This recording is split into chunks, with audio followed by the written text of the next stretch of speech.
Well, I'm very weary, so it's not going to necessarily be bright and lively. Maybe. Get too high at that. All right, we're talking about the Garden of Eden story. And we left off last time quoting apocryphal sources about the temptation and fall. And the reason we did this is to show that mystery writers were not coming with their views of things ad hoc, but that really traditional sources had the same information, and the only reason they were subdued is because there was theological bias, and some people did not want those views to be brought out into the open. We noted in all of this that sexual misuse was the original sin. Since sex is a very loaded issue, we'll have to make special efforts to clarify what is meant by that, because a lot of people might be offended or take it all in wrong ways. First off, I think we have to understand that sexual energy or sexual activity in itself is not sinful. It would be absurd to think so, because without sexual activity there would be no continuance for us, at least not on this plane. Now, ultimately, there is something to that view, but that's very far-fetched and very, very far in the future. Maybe someday we will talk about that. The sexual energy is a power or an energy just like any other energy in many ways. We wouldn't say that light is evil because somebody uses light to mug somebody else. It isn't the fault of the light. And so we can say the same thing about the sexual energy. It isn't the sexual energy that is in and of itself evil. It's the use or the misuse of it. We do have to note, of course, that in the case of sexual energy, it's just not any old energy. It is our quotient of everything from the divine spirit all the way through the ethers, and it is probably the most sacred energy that we have to use. It is vertical energy, and it is what we use in anything magical, in anything creative. So if we do any prayer work or if we do any creative expression, it is because of the strength of libido that we have, and it is because of being able to use a holy energy like that. It is very precious, and our ability to tap it is very modest. Usually we only do so in between lives, that we can only bring so much to a given life, and it is very, very few people that learn how to gain ingress into the source of it so that they can replenish. So obviously conservation is probably a wise course, probably the wisest course of all. As long as we're talking about sexuality, we have to again make certain that we don't fall into the fallacy of thinking that we were then as we are now. We're talking about something that was a long, long time ago. Tinny and Tim just shared some music with me that supposedly is recreations of Greek music as close to the way the Greeks did it. And yeah, I would believe it, because it certainly isn't music of people like our times. It isn't, for example, like the Rolling Stones in its psychic effect. It's very much different.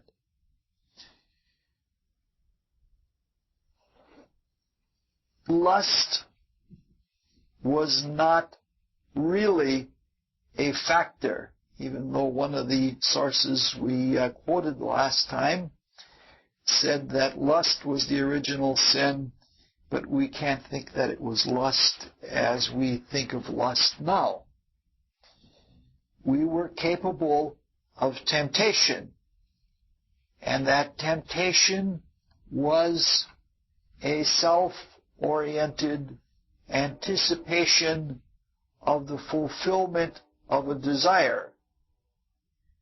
But that is much different than reveling in a sensuous or in a sensual experience for personal gratification. We were pretty innocent back then. And we aren't, like lust as we know lust now is after many, many millennia of indulgence. I mean, Adam and Eve couldn't really know lust as we know it.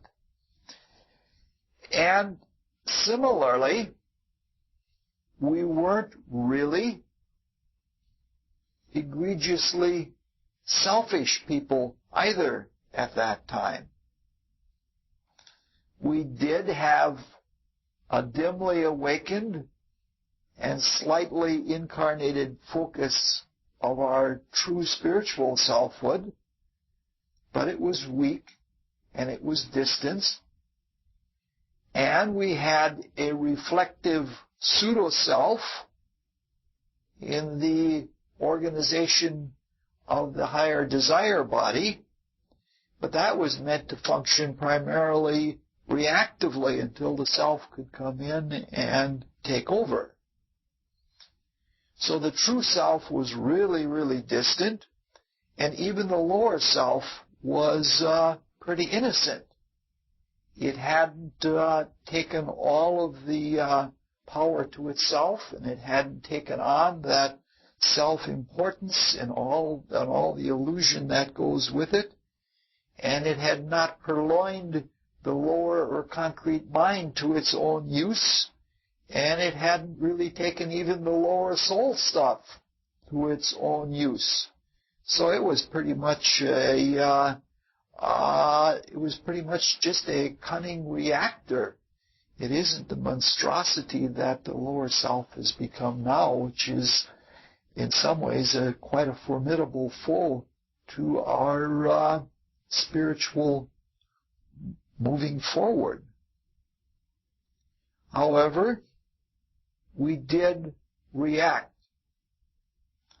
The Lucifers lit up our auras, especially our spine, and their light was sort of something like a fluorescent light in our spines, and there was a false light that came from their intelligence, and they bid us to do certain things, and we responded. And as a consequence of that response, we have fallen into sin and we have fallen into materialism. Now, the temptation obviously was not a one-time affair. If it were only one time, we couldn't possibly have become as we are now. We had to be induced repeatedly to act outside of wisdom. We had to be induced repeatedly to become selfish and self-centered and sensualistic as we have become now. So we're talking about something that has taken place over many millennia. So the sin was that we acted outside of the promptings of the Spirit. It isn't even so much the rebellion that we acted outside of the guidance of the divine hierarchies, but that we acted outside of spiritual wisdom. The origin of our motivation and of our intent did not come in the Spirit, but it came outside of the Spirit. So I want to spend some time examining that so that we can understand really clearly in our daily lives our problems. Because it's no use to come here and talk about all kinds of philosophical things and get all kinds of insights unless they edify us so that we can solve our problems and that we can live more uplifted lives. We have said repeatedly that the One subsists within the known and unknown absolute. Between the One and the unknown absolute is a differential becoming state. And we have called that becoming state potential. It's given different names in different philosophies. In some philosophies, like both in Greece and in India, though Greece probably had it first, it's known as the para state. For example, that beyond the highest being, Brahm, is a state called Parabrahm, that is beyond the completely manifest state. So it is a potential state or a state where things become. So you might say that the para state is the interval between one and the unknown zero, if you like mathematical philosophy and you like to deal with all those intervals and things like that.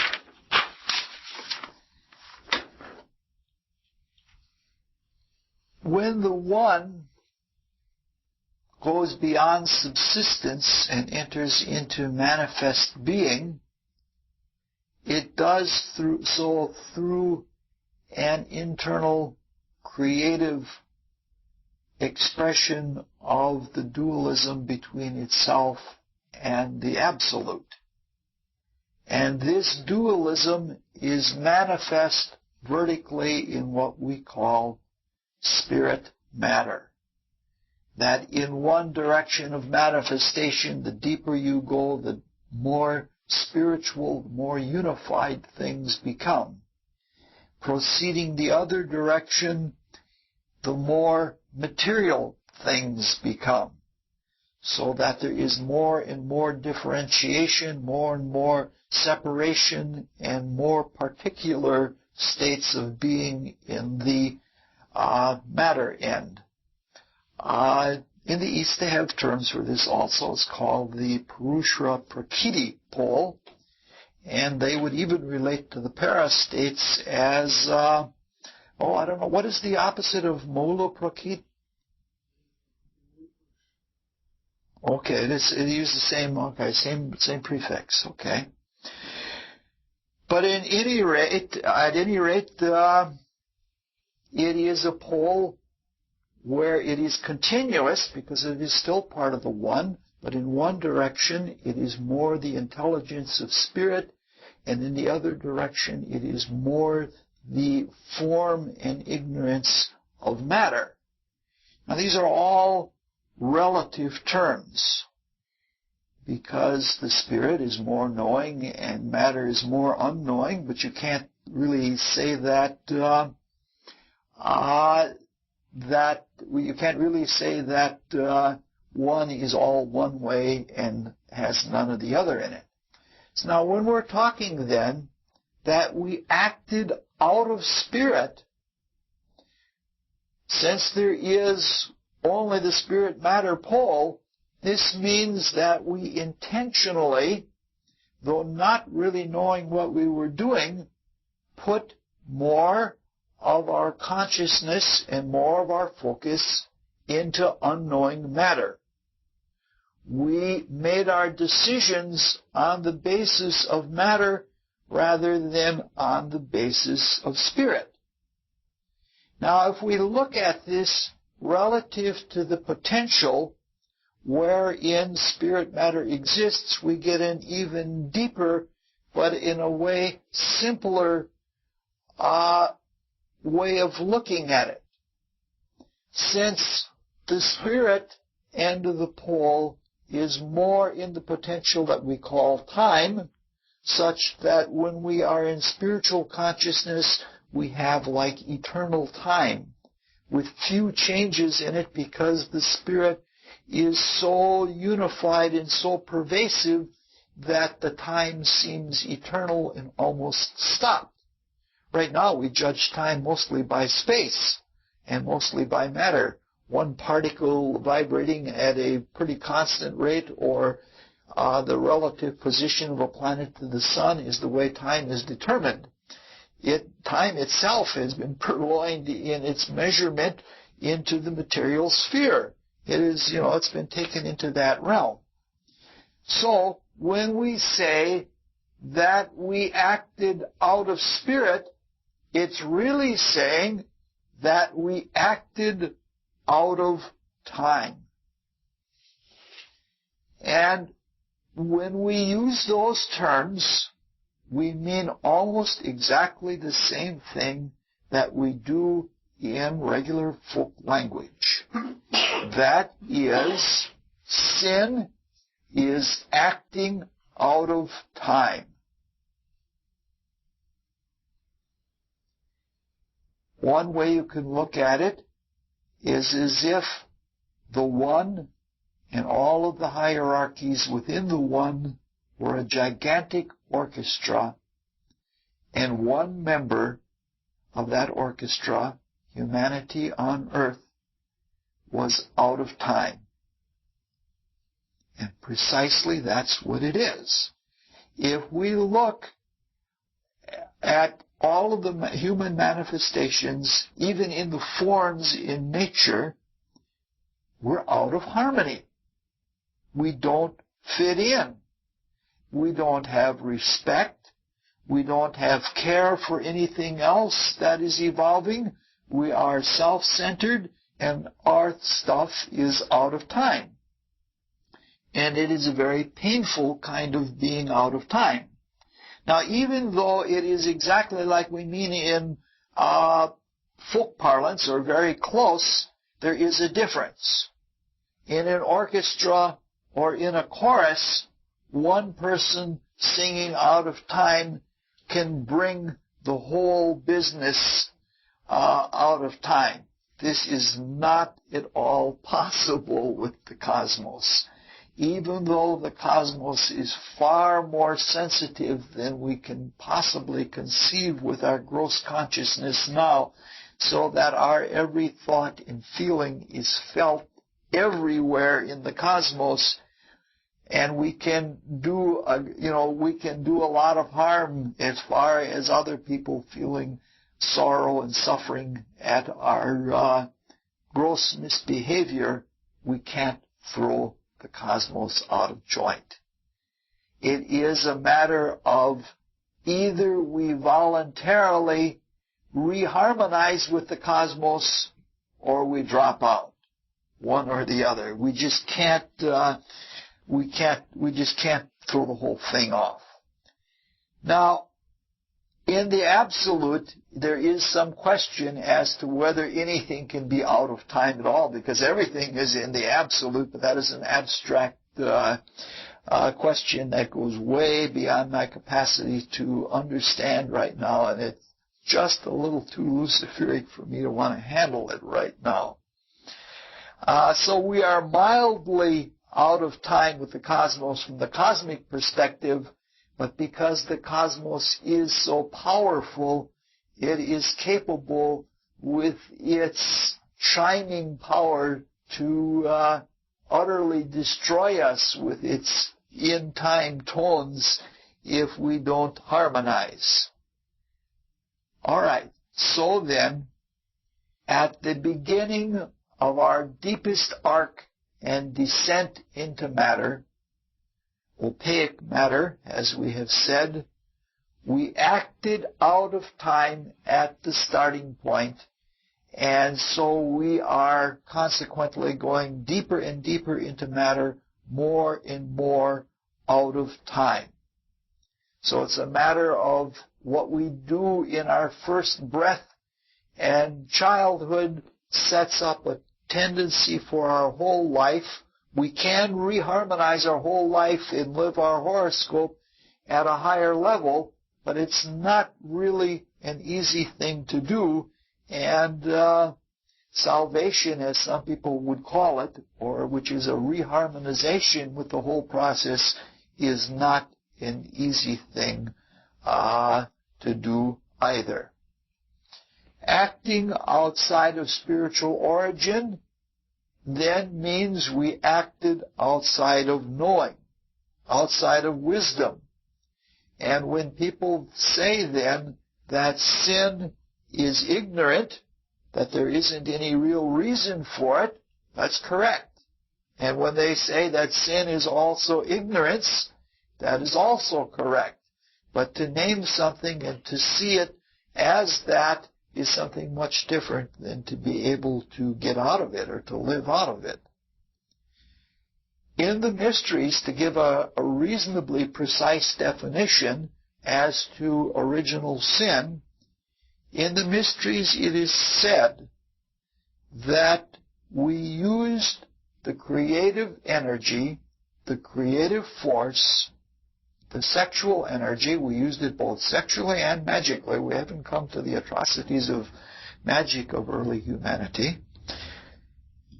Before we knew when and how to use it. You hear about those things about kids getting in a car and driving off before they really know when and how to use a car, and they usually run amok, smashing the car up, and quite a few other things, and something like that is what it is. We took to ourselves the use of the creative energy before we knew how to use it, and especially before we knew when to use it. And so we used it out of time.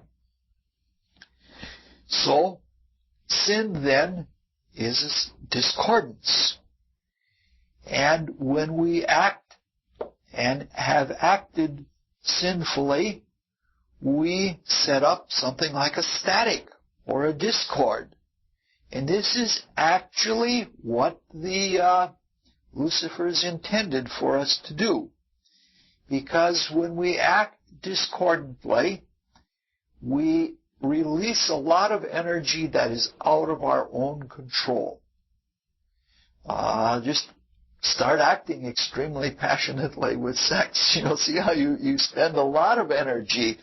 One involved with an extreme amount of passion is wasting what you might say priceless healing energy. And so there was a lot of energy and a lot of experience of the world that they could use for themselves. And because it was discordant, and because the hierarchies never lost their innocence, they came into knowledge, and they came into self-knowledge, but they did so without ever being discordant with the cosmos, and because of that, they don't know what discord and its effects are. This is exactly what the Lucifers wanted. When they got us to act out of time, they were then in a position that the hierarchies didn't know what to do. The angels and archangels and the other beings didn't know, they don't know how to deal with discord, and so it was beyond them. So, there was a lot of free energy, and it was energy that they couldn't guide us in. Previously, all of our sexual experience was under the guidance of Jehovah, the highest initiate of the angels, and that part of the threefold spiritual unity of the God of our cosmos that is associated with generation, and that is associated with separate selfhood and with procreation. Sexually, we were something like the animals. The angels, through the ethers, induced in us periods of heat. And in those periods of heat, we procreated, and we procreated harmoniously with the astrological forces in the cosmos. This isn't something magical. They did it through the endocrine glands. Now, the mysteries have very funny notions about the endocrine glands. They claim that the endocrine glands are extensions or condensations of the etheric body, and they are actually not part of the physical at all. And the reason for this is there's evidence for it. They are not influenced by the other systems. They're not influenced by the muscular system, and they're not influenced by the metabolic system, and above all, they're not influenced by the nervous system. The endocrines are influenced by each other and each other only. They talk to each other through the etheric bloodstream, and they regulate and they control the whole physical through the bloodstream. See, they're not influenced by the nervous system. That's really important, because the Lucifers, working through the cerebrospinal nervous system and even through the cranial nerves, got control of the self-conscious kind of deliberation that we utilize when we're using the brain or when we're using neural function. They never got control of the endocrines. So that's really an important thing. And so periods of heat, when it was ripe for us to procreate harmoniously, were induced by the ethers, by the angels through the ethers working in through the endocrine glands.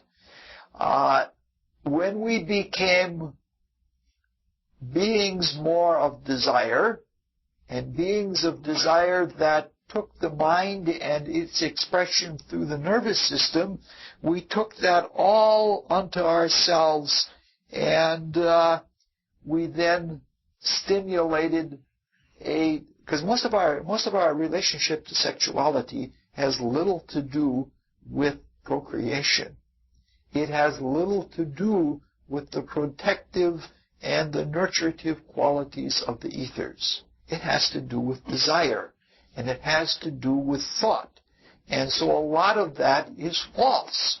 And we live on a lot of false thoughts and desires, and quite a bit of that is in sexual romance. And that's the way things, that's exactly the way the Lucifers have helped us to develop it that way. Now, this presentation, as we're doing it here, is actually very gross or very coarse, when the whole business is much more subtle than that. To understand the nature of temptation, and to understand the nature of desire and of false desire as influenced by the Lucifers, is not an easy business at all. It is what we're all working on every day. In our discrimination, we're trying to see the truth of things, and seeing the truth of things is a very, very subtle matter. I'll give an analogy where one can see it. For the people that study astrology, it's a little bit easier to see these things. For example, a person can have a trine in their horoscope. And if a person has a trine in the horoscope, since that is supposed to be something of perfection or something spiritual, it's considered a benign aspect. And therefore, somebody with a trine, you would expect that there would be something benign and spiritual about their nature. It doesn't always work that way. you can say when you see the trine consciousness that there is always a talent there. You can see it, that there's a talent that one develops and somebody has an ability. But there's also something more.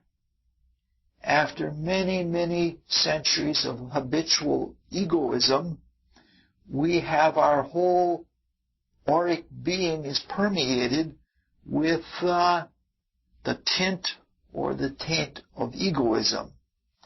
And so we don't see things in a cosmic way. We skew them to ourselves personally, and so we have a rather unrectified consciousness.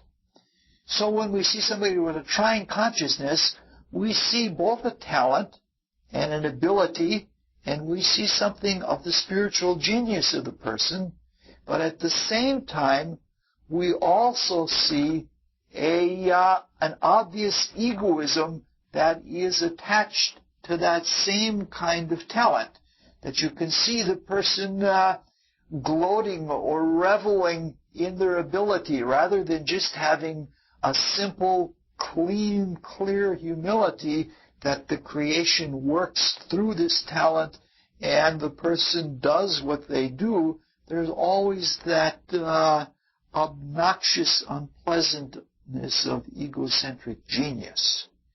In fact, some ways, it even becomes an evil genius, such that someone with a trine can become a genius at propaganda, or even produce evil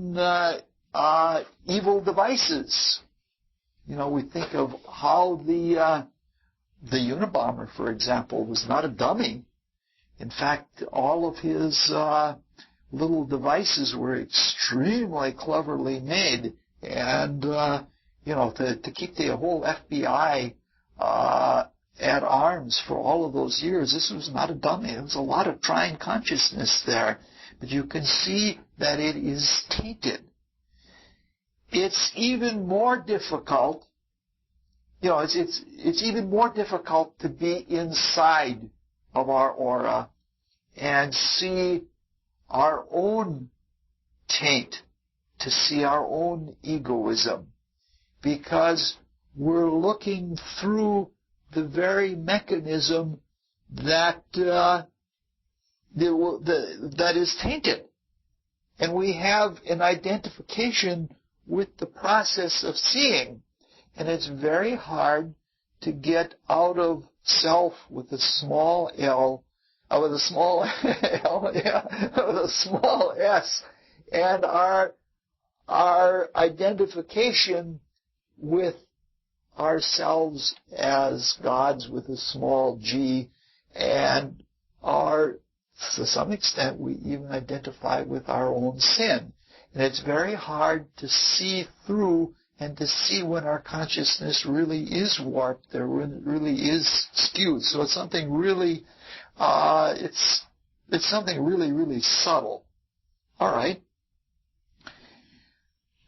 Yes. These days when we don't have a surfaces grace, what starts that tainting?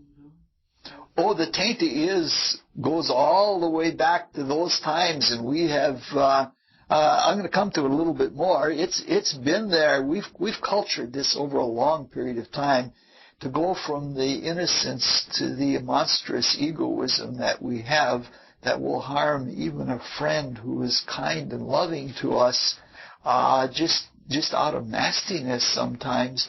It takes a long time to develop that, but I'm going to mention a little bit more of that. We were induced a number of times, and it took quite a while for it to take in us. And when it took, we have done a good job of culturing it.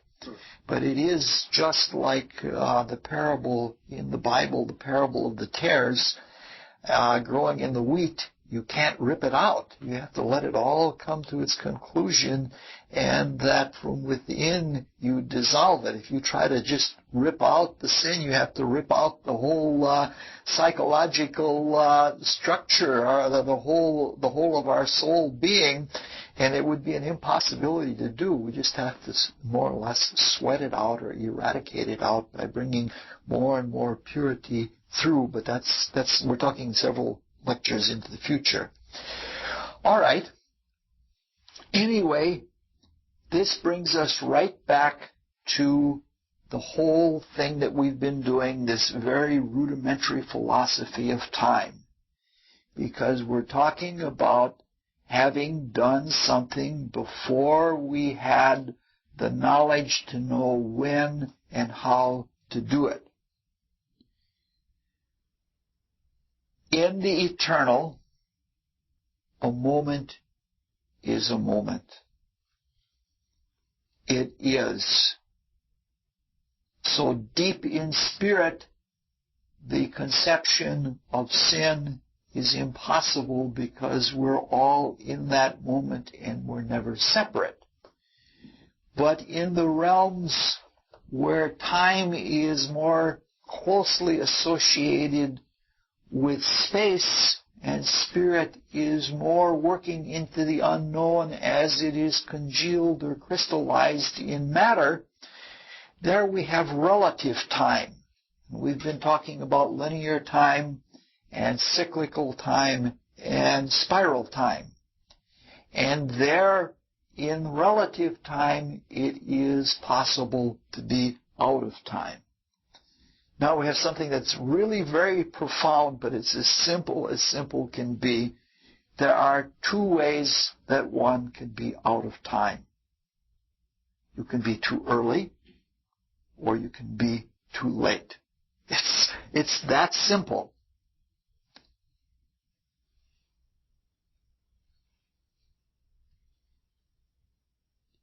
Being early and being late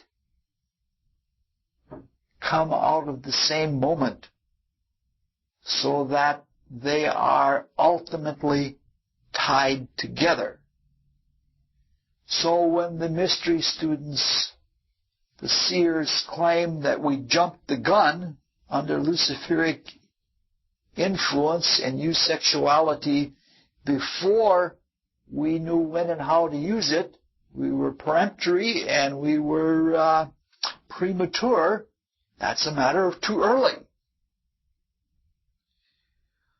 Now, in the past, we've been talking about different people of time.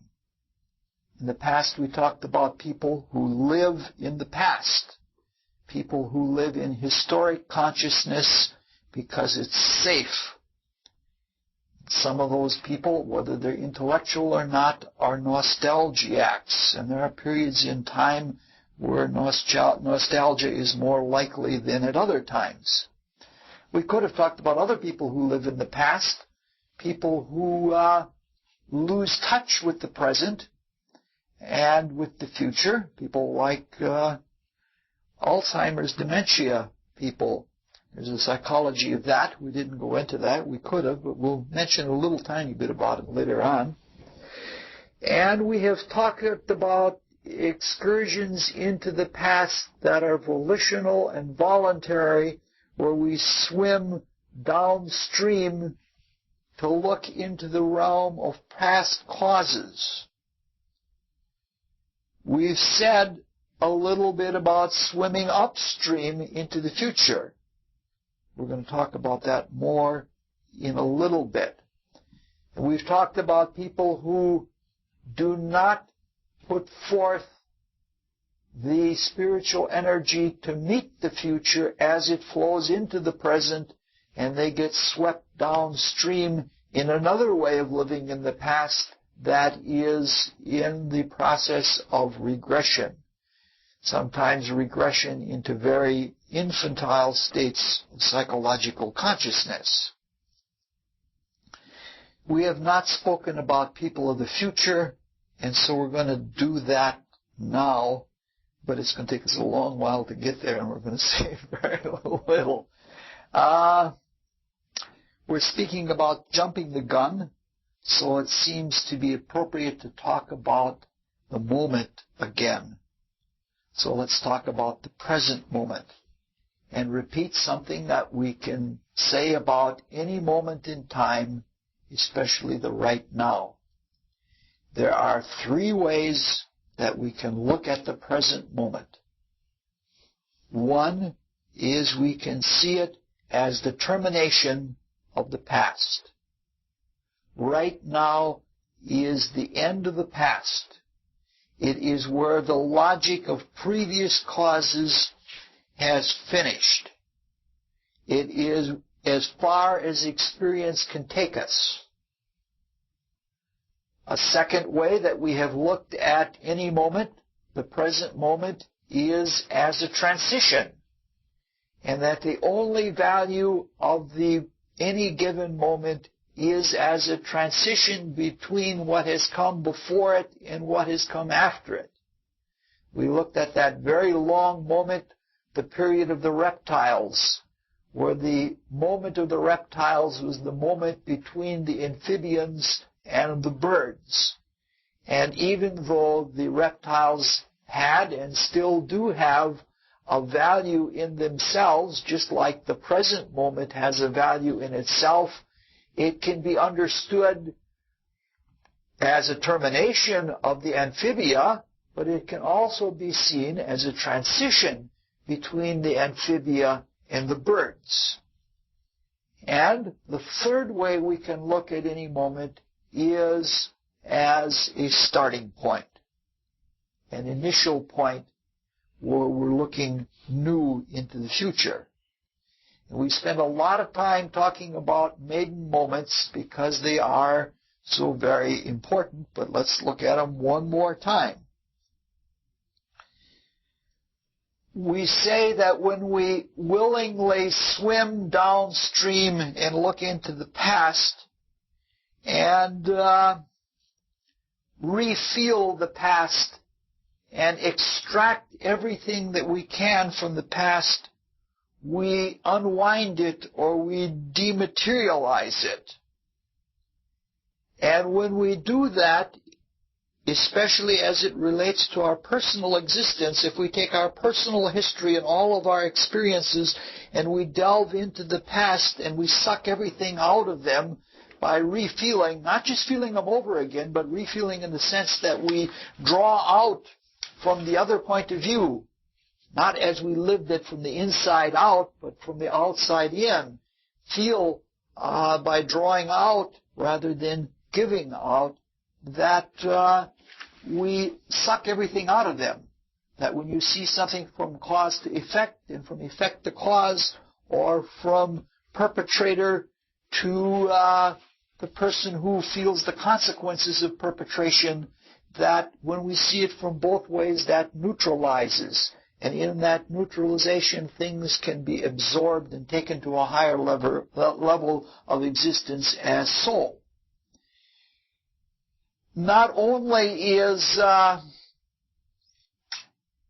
this a soulful activity, it's an irreversible activity. We can't ever relive the past, but if we refeel and remember the past as soul, we literally dissolve it. And it becomes fluid in us as soul power. To some extent, to have a whole backlog of good destiny is as bad as to have a backlog of bad destiny. What you want is what you've got tied up in that. You want that available to you now. You want that to live in you in the present, because only then are you a live being, and only then do you have the capability of all of your previous experiences. As long as you're hung up in the past, like I was good or I was bad, or you want to cherish something like gold in the ground, whether it's there as a mineral or whether it's in Fort Knox, as long as you're cherishing it there, you can't use it. And gold is probably one of the most useful metals that we have of all, in everything from health to electronics to any subject that you can think of, beauty, even the ability to take energy and levitate. You know that the South American priests used to levitate themselves in discs of gold because gold was used for transducing energy out of the ethers, and that for as heavy as it is, gold is most effective in that ability or in that capability of transducing energy. But at any rate, if we don't do this, the past chokes us. not only just in having neuroses or memories or nostalgia, to some extent, we are ruled by the past, not even our own personal past, the general past. That, that our laws, our social values, even the presence of things. If you've ever remodeled where somebody put a wall before, you think that wall has to be there. That rules you because the decisions that were made in the past effect changes, and those changes become accepted as the way things are. And really, if our predecessors had made different decisions, we would have a different life. And the whole world would be different. We could look at everything in science in a different way than we look at it. A good example of that happened in the Second World War. The German chemists were isolated from the chemists of the rest of the world, and they developed a biochemistry that had a totally different theoretical basis. And it was usable for doing things with biochemistry that were quite effective, like making nerve gases and things like that. But it's like they lost the benefit of the decisions that were made by other people, and so they made their own decisions, and they came up with their own science. Same thing happened in mathematics. Newton and Leibniz didn't know about each other, and they each developed the calculus with a slightly different emphasis. Music is like that. What we hear from the past, every musician admits to being influenced by the music. Being ruled by the past is not an irrational or a mysterious process. It's just that the effects are visible right around us. They're condensed around us. So that anytime anyone takes any action, this action precipitates around itself a resistance. If you try to do anything good, there are going to be a whole bunch of alibis or reasons why not to do it. But it's a principle of energy that any direction of energy sets up a field around it. And that field condenses and it becomes resistance, so that even the matter that we have right here is a result of actions, and matter is in a way condensed action. And so this applies to the future. The way we act now determines what kind of resistance or what kind of field we are going to set up around ourselves. And our resistance becomes literally our creation. By interacting with it, it becomes our form of expression. And that form of expression becomes the form that lingers on into the future for the past of anybody else. So that anyone else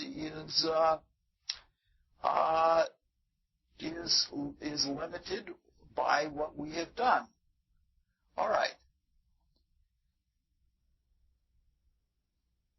Some people live in the present much more astutely. They're much more aware, and they're much more energetic, and they see things as they are for what they are right now.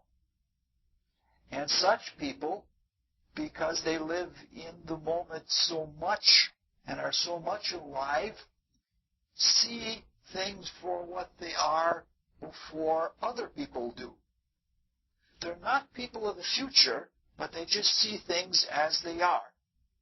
And such people are people that set precedents.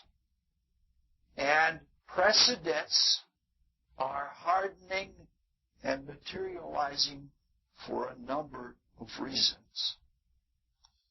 First of all, the people who set precedents are energetic people. And when they set the precedents, they put a lot of energy into them. You're excited if you discover something new, or if you discover something for the first time. Or if you're changing the course of law forever by setting a precedent, you're excited and you put a lot of energy in it. And that energy precipitates a very hard condensation. A second reason is, once a precedent is set, it's different from everything that has ever been there before. And it's there for everybody to see. And when you see it, you look at it to the exclusion of everything else. This is how prestidigitators work. They have you looking at this hand out here, that's their precedent hand, while they're doing the magic with the other hand. Because they've got you looking at the obvious, and the precedent is something like that also. Once that has been set, it's there. Another reason is there's a certain amount of security, especially if you're a judge. The precedent has been set, and there is security that you can say that those who came before me set the precedent. And there are a lot of people that look to the past for their value. They say, well, it's been here a long time, it must be all right. And so there is something then about the next step has been taken, and we can relax now and live in the precedent. Another reason why a precedent is so hard, we're piling up all kinds of reasons here, but this is what the whole basis of the original sin is about, is about precedent setting, is that it's easier. Suppose you're going through something like a tropical rainforest, and you're a precedent setter.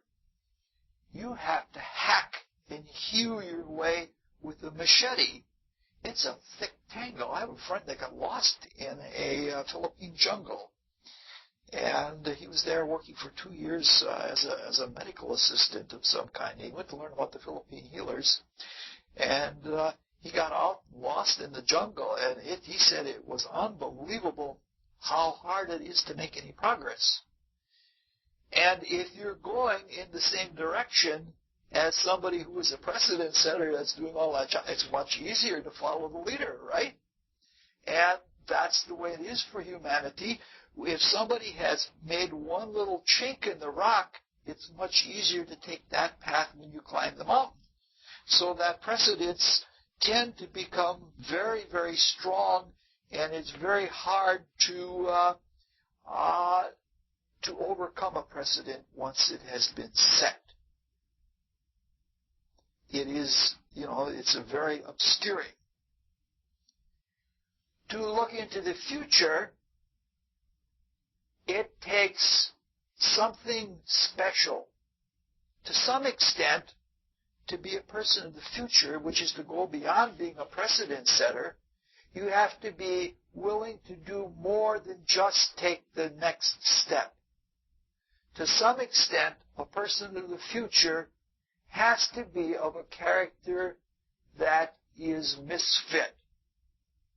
Because the present, they can see it for what it is, and it's wonderful, but they're like the brilliant kids at school.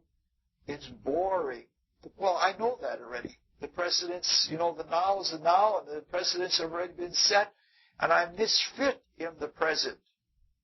And to some extent, there has to be a good deal of disenchantment. That a person in the future always has to be a genius of some kind, so that there is a disenchantment with the way things have been done in the past and the way things are done now. So let's get on with it. The pain of the disenchantment, or the pain of the being misfit, is often a motivating factor to do what it takes to not just take the next step, but to go off into the future. For this reason, all people who have been of the future have been geniuses, and most of them have been artists, or they have been people in spiritual realms, because once you leave the security of the past and the present and you jump into the future, you have to have a good deal of faith. You have to have a good deal of faith in yourself and in what you're working with. If you believe that the your line of thinking or that your line of creating is true, and you have faith in that sufficiently, then you can go off into the future.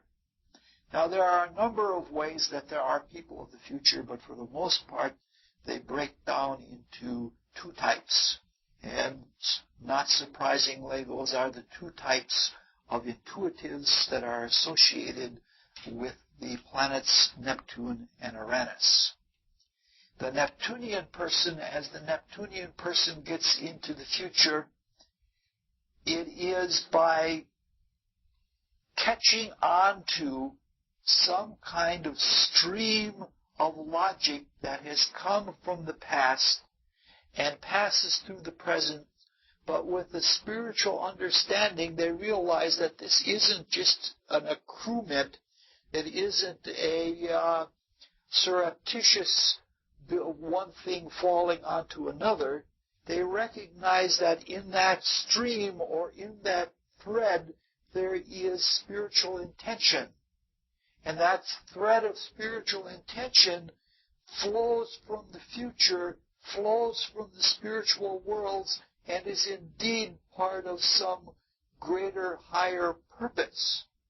And when they realize that, they can get onto that thread, and they can follow that thread way out into the future, sort of colonizing or staking land as they go, staking claim as they go. It's very rare that people of the future are general geniuses. Usually they have a thread that they follow, and they follow that thread. Sometimes they'll generalize and spread out, but they usually have that thread that they have faith in, and they extend way beyond the capability of anyone else in the present, even to recognize what they have done as a precedent. They are not living exclusively on logic, they're living on faith, and they have caught onto a spiritual thread, and that is where their meaning is. The other kind of person is like the Uranian intuitive. And the Uranian intuitive is a person who has some special kind of love. And with that special kind of love, they anticipate some moment in the future and some ideal or some dream, and they attune themselves to that. They sort of like play leapfrog. They leapfrog from the present to some distant moment into the future, and then they have to work their way back. Sometimes they don't work their way back at all, and they are among the mad. They're living out there in the future, and nobody really knows what they're talking about because they can't bring it back in a way that there is some kind of connection. The Uranian person does things by pure raw intuition without any logic always connecting it. Sometimes they come back downstream. If they don't make it back downstream, they just seem like a crackpot because it just doesn't connect. You know, they're just out there somewhere. So eventually, people of the present do realize, hey, this person was a person of the future. But then the work that the person of the future has done, whether they've done it by the leapfrog method or whether they follow the thread way out there, that work, because of the energy and because of the genius involved and because of the precipitate work that is done, it is extremely crystallized. And geniuses almost dominate the rest of the world. They are so much geniuses that nobody thinks of another way that it could be done because it takes a long time to even catch up to that, and they're following this path so much that they're hooked on that logic. You know, somebody who starts a whole school of music, for a generation or so afterwards, everybody will be following that school and not able to deviate from it because a genius has set the pace in that manner. What is really sad is if a person is a person of the future and only gets a little way into the future and doesn't keep going. and then they can get caught in their own crystallization, and the rest of society catches up to them, and they might be locked or encapsulated in their own crystallization. Such people usually become caricatures of their own self. Some people, like, in a way, Elvis Presley was almost a person of the future, a small thread into the future. He understood the direction that music was going, but after a while, he didn't continue on with creative genius. He didn't stay on the main line, and he kept doing an imitation of himself. And the whole world passed him by, and he was sort of like an encapsulated creature of the past. It's really a sad kind of thing. So we understand a little bit then of how things are condensed by being a pace setter, a person of the future, or by being a precedent setter. Now, Adam and Eve were not people of the future. That was not even possible to them yet, because the faculties and the abilities to go off into the future were not yet developed in humans. The self was barely coming in, to say nothing of going beyond the self into what is used in the Iranian type of intuition. That was just not available. But Adam and Eve were precedent setters. And they were precedent setters at a very, very crucial moment.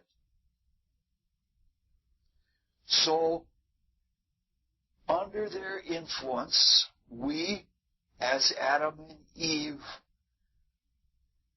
were, in a way, perversely creative.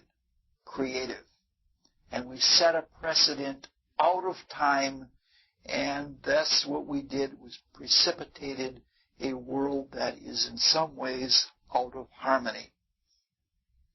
Now, when we say out of time, that's another way of saying too much into space. Or that's another way of saying too much into matter.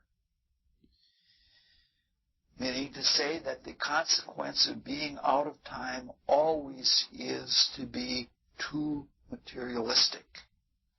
So, out of this extreme precedence, out of this extreme precipitation of a moment, we have hardened and we have crystallized nature, and we have plunged deeper into matter than intended. I don't think anywhere in any of the planets or in any of the other solar systems does anyone come into a body like this.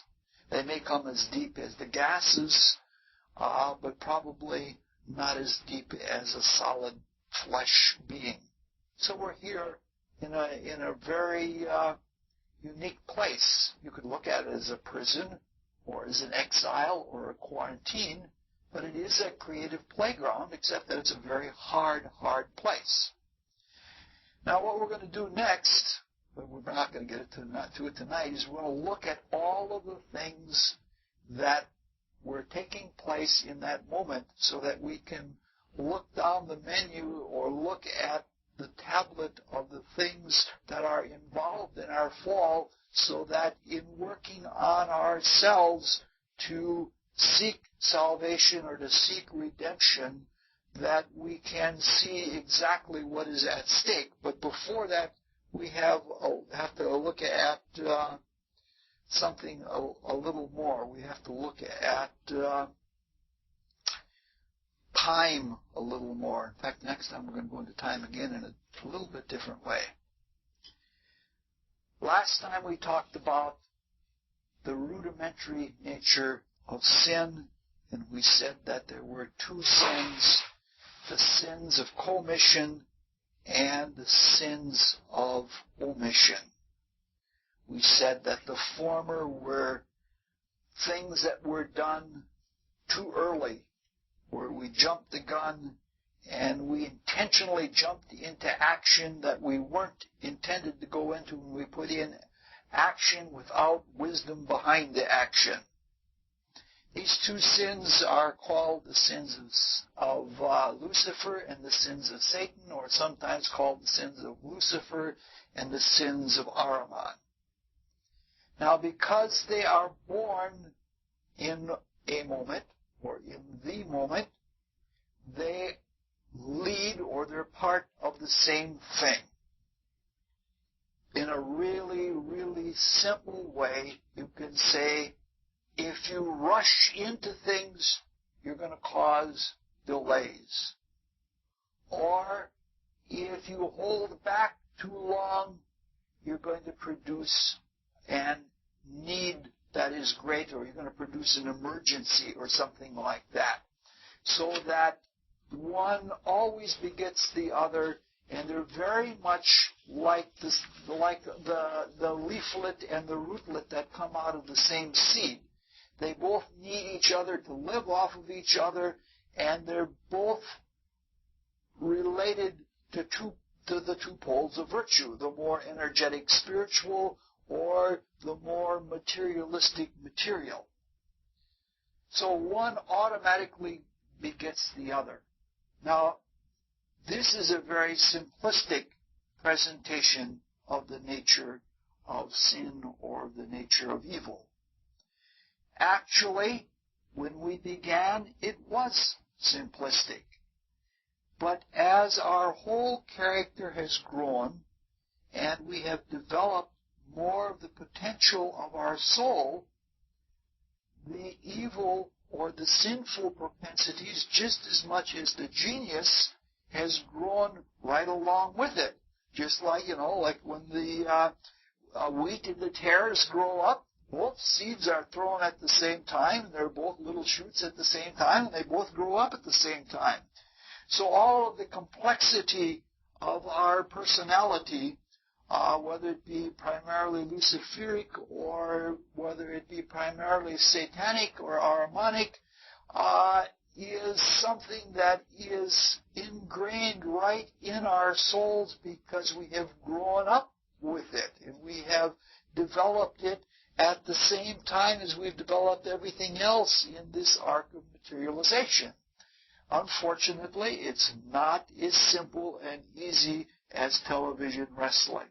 And I think that the reason that some people like television wrestling is because it's one of the only places in the world that the obvious good and the evil are that you can see it. That's why there's such a nostalgia for the Second World War, is because it seems like the right and the wrong were so clear and obvious.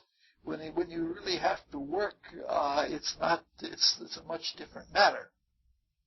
So where the influence of the Luciferic or the Ahrimanic leaves off and the other takes place is not an easy matter to determine. In fact, it's not even wise to always make that determination because they're all one. Because if you spend too much time determining what kind of demonic entity is influencing you, you can spend a lot of time thinking more about evil than you're thinking about good, and you can develop a fascination with evil, and you can sort of be under the spell of evil. And there are a lot of people that are. There are a lot of people that really feel that there's a great power in it, and there is. Now, the same thing, the same kind of interlock is true all the way ab initio about the sin and the fall. We have just said that the original sin was an active use of the creative or sexual energy before we knew how to use it harmoniously. Now, this would lead us to believe that the original sin was rashness, that it was just a reactive action, and that would mean that we were a rather shallow humanity. Partially true, we were innocent, but I couldn't say that that was it alone. Even the abbreviated story in the 3rd chapter of Genesis that we've been using isn't that simple. It's true, if you look in there, we were egged on by the serpent with its voice as it reverberated in our spines. This is why I went to great expense to not put fluorescent lights in here. Because I dislike fluorescent lights. If you put a fluorescent light in an ion field, it'll light up. That's just the way our spines lit up under the field of Lucifer. We had a false light. Now, don't quote me as saying that fluorescents are luciferic, but they have that same kind of duality, the buzz to them. You can have DC lights, but you can't. DC incandescent lights, but you can't have DC fluorescent lights. You got to have that buzz where you swing back and forth between Lucifer and Ahriman. We were urged to become gods. We were urged to perpetuate ourselves and to know good and evil. Definitely that is luciferic. However, it is also true that they played on our insecurities about our ignorance, about our mortality, and even about how obedient we were. So there is as much egoism and vanity and insecurity and separativeness in the original temptation as there is urging to something positive. So again, the leaflet and the rootlet have come out of the same thing. Now, it took a long time, as we have said, for the sins to mature and for our incipient graces to mature. It took a lot of prompting for us to get where we are now. Now, let's look just a little more at the effects of too early and too late as we see it in our life right now. In every life cycle, in every rebirth, we relive the whole cosmos. The first 7 years of our lives are like the mineral-like Saturn period or the mineral human beings of Polaris. Our whole bodies, all we're concerned about is our physical form. And you hurt the body of a little child and you've hurt the whole child. The next 7 years are like the sun period and the plant-like human beings of Hyperborea, when growth and vitality was everything. But the third 7 years, between 14 and 21, are like the moon period, when the Lucifers rebelled, and like Lemuria, when we rebelled. So let's look at the whole quality of rebellion as it happens in human beings, and whether it happens too early or too late. Because we have rebelled, and because we have rebelled at a critical time at the beginning of an arc, we must carry that rebellion all the way out to the end. It doesn't mean we have to become more and more rebellious, but we have to take the rebellion and convert it. Some people believe, for example, that humanity is getting worse because we have more monstrous psychological tools to use on each other and we have more horrendous weapons to use on each other. Not so. We're actually improving, but what we started in the beginning, we have to carry that all the way through and see the potential of it so that we can shuck it off at the right time. The good is growing in us, the virtue, the grace is growing in us just as much as the potential, the monstrosity, only occasionally sometimes we fall to the latter. So it's necessary in each rebirth to rebel until we have overcome rebellion. If a child does not rebel, either it is a saint or it is a child that never fell and is here on a very special mission because not all of humanity fell, or the child is in a dangerously insipid soul state so that they're in danger of their whole life being worth nothing if they don't rebel. So it's important that they rebel. But when a person rebels is extremely important. The only way you can tell, you can't tell it by years alone, you can tell only by observation and intuition and forming a sound judgment out of those two faculties.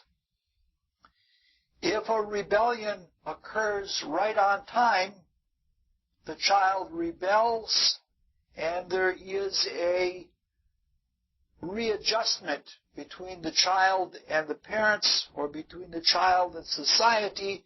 The adjustment is made. The child grows up to be a good citizen, to be a good human being, and goes on with life. That would be as good as we can do with our fallen, rebellious humanity. Sometimes a child will rebel too early, out of time, and usually there's always in that a premature sexual activity. The consequence is the same. If we do something, if we rush, we produce delays. And the rushing is the effect of excessive hardening. So if you look at children who come into sexual activity at too early of an age, or if a child rebels at too early of an age, they harden the personality before a lot of the characteristics that if they could have kept more of the childlikeness with them while they developed more things in their soul, they could have become more ramified and more glorious adults. Just like we could have been, if we hadn't fallen and if we weren't spending so much of our time in the hardening process of sin, we could have been really amazing beings. But we can't think about that too much though, because that's a temptation of its own kind. So we find then the kids that peak too soon, P-E-A-K, harden. They might, if they're really strong in their charisma, or if they have a lot of libido, they might still go on to unfold quite a few things in life. But if you look at the kids who rebelled at an early age, most of them didn't amount to much in life. It is when something is forced too early, it produces a hardening. Like if your parent dies and you're a child and you're forced to become an adult, that's a really tough load. You have a lot of immaturity that never had a chance to develop, and it builds up. It's really a frustrating kind of thing. And so you have a character then that is very personally stylized. Now, too early and too late are not symmetric. That they aren't just the mirror image of each other. You can't, like if a parent loses a child, it's a totally different thing. If a child loses a parent, the child can go on even though it has a premature maturity forced upon it with a lot of adult responsibilities. But if a parent loses a child, they can't go through the experiences, the part of their life that was invested in and that would be developed through working with and watching that child develop and developing in a parallel fashion. The same thing is true with rebellion that is too late. If, you may know who the winner of a race is going to be. You may know what you want to do with the winnings and have a need for the winnings, but if you get to the window too late, when the window closes, you've got all of this energy, you're too late, and you just don't have, you just can't do it. So there is even more, a late rebellion leaves one with a lot of suspended energy very pent-up energy that if a person who is always late, I told you I was going to zing you for being late,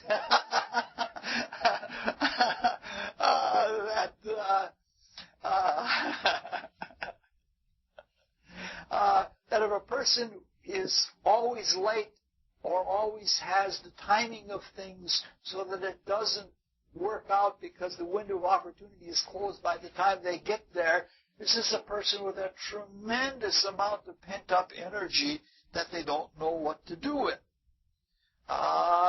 Usually, this energy never gets a chance to be developed, and it never matures in any way, not even a slow way like the person who rebels too early. And on almost all cases of late rebellion, there is usually a lot of deep mental problems. Vincent van Gogh is a good example of somebody that rebelled late and never was able to overcome it altogether. Usually, so there are, when you look at the rebellions of individuals, like if you see the early rebeller, you see what we are now, because we jumped the gun as far as the original sin is concerned. If you see a late rebeller, you see something, you see that there's a special type of personality. Usually one of the main reasons for developing, for being too late is there's the delay, and there's the satanic or the Ahrimanic quality, there's the tentativeness. Should I do this or should I not do this, or should I do it this way or should I do it that way? And it has more and more of a complexity. You see, the sins of the past were more sins of commission, and the sins of the future are more sins of omission. That in the past we were just rebellious, hey, let's go out there and do that, and not thinking about it and jumping in. But the result of that is that as we get delayed and as we get drawn deeper and deeper into matter, we get into all the fascinations of matter, and we contemplate, could we do this, or should we do that, or should we do that? And there's always a tentativeness, and that tentativeness keeps a person from being on time. And usually people who are late are very often very intelligent people. They've got plenty of psychic energy. It almost seems a little mad, like a little bit of madness at times. But there's a tentativeness, or there's a vanity, or there's a fear of doing something. Because if you're already reaping the consequences of having done something too early, then when you start remembering all of those consequences, you're afraid to do anything, that keeps you again from doing things right on time. All right. So we've gone a little bit now into looking a little bit deeper into what happens when we as humanity did something too early and have slowed down our progress as a result of it, and we have a little bit of the psychology of what it's like to be too late. For example, it is something like the Alzheimer's patient, because the Alzheimer's patient can't move forward, and they have the energy that has that sort of mad, cranky, senile dementia, because they're frustrated. They don't even have the wherewithal to go forward, and there's that kind of mental condition. Schizophrenia, for example, is more the disease of youth. In fact, it even used to be called dementia precox, whereas more of the raging madness is more of the quality of age when you're kept from carrying things out. All right. We're still brief. We're still very shallow, but we see that there is a moral, a psychological, and a spiritual consequence of timing. That if we can live our lives like music, and music is one of the very best ways of healing timing, because everything in music has to be done perfectly in time. Even the rests have to be in time, and there is powerful healing value and the beauty of everything when it's done perfectly in time. The quality of music then is a healing thing, and we're going to leave off at this point, knowing now then what being on time means, And next time we'll begin talking about some of the coincident factors at that first moment of the temptation and how they impact on us now, and then we'll start going into the philosophy of time in just a little bit different way. That's it.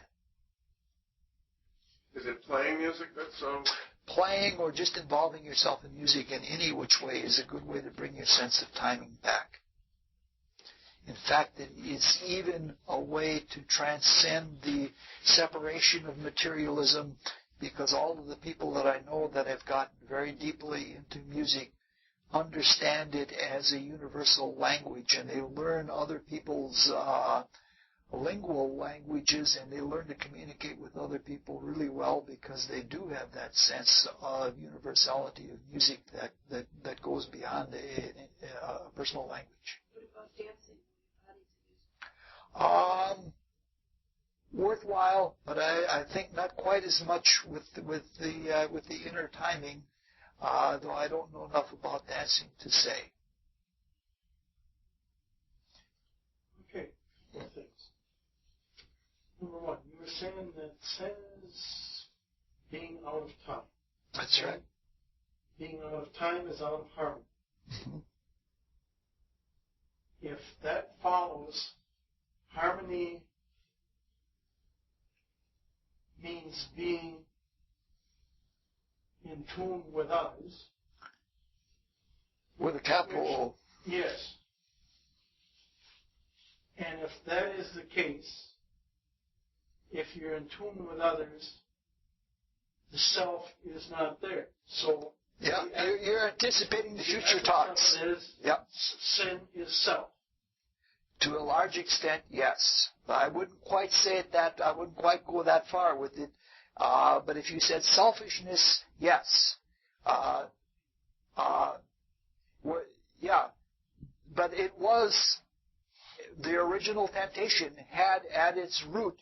It was not so much the using of the sexual energy, not so much the jumping of the gun, but the most dangerous part about it was the selfish use of that. Though even though we weren't monsters of selfishness then, we did take the notion of self, even in our second self, which was just sort of a reactive psychology at that time, and we allowed selfishness to develop.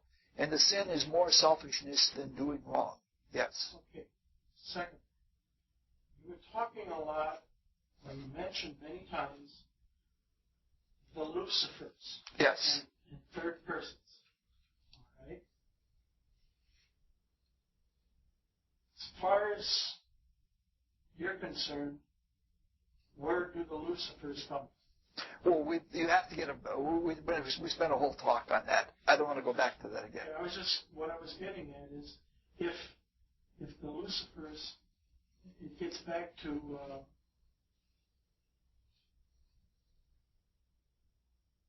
the force of one. I just mean it's all the same thing. Yes, but the Lucifers were just more precedent in their deciding not to work in harmony. It's not, and mind you, I want to at this point make very certain that I don't have everything focused on Luciferic or satanic beings, because it's what is in us. It's not that they were what they were, and that what they were was necessarily evil and totally outside of God. Not at all. But it is how much we have allowed that to take in us and the ways we have allowed it to take in us. Because if we start projecting all of our problems onto beings outside of ourselves, there's a lot of... What I was saying is that they are part of us. I mean... Yes. And they also will eventually become one. Yes, or drop out. Or drop out completely. But they are part of the one force. Yes, yeah, exactly. Yeah, no argument there at all. Okay. You were saying at some point about when there's action, there's condensation, but what's the reason why does it, how do you explain the condensation following the action? I can describe it, but I don't know that I can necessarily explain it. I think that this is at the root of all creation. And I'll give you what might appear to be a psychological explanation for it. But if the one, or if we in spirit become aware of our subsistence, and at the same time aware of unmanifest being, that the internalization of that duality as an activity is a manifesting action. And that action, in fact, our fascination with the unknown, which some people like Goethe call the infinite feminine leading us on, our fascination with the unknown of the absolute in some ways we project our being into that, and since in the absolute the oneness is even more one, the unconscious part of our being within the absolute is galvanized into a resistance relative to our consciousness, that our consciousness, our awareness, makes that seem as it is, as a resistance to our awareness, the differential, is a very psychological explanation, and that our self-consciousness, which is, you might say, in an analogy, an emanation of light, makes the dark darker and causes the interaction of darkness and light, so that the dark seems like a resistance, and it's what it actually is the light carrying further into darkness. It's not an absolute answer, but the problem is an absolute problem that is beyond my capacity at words or my capacity at understanding.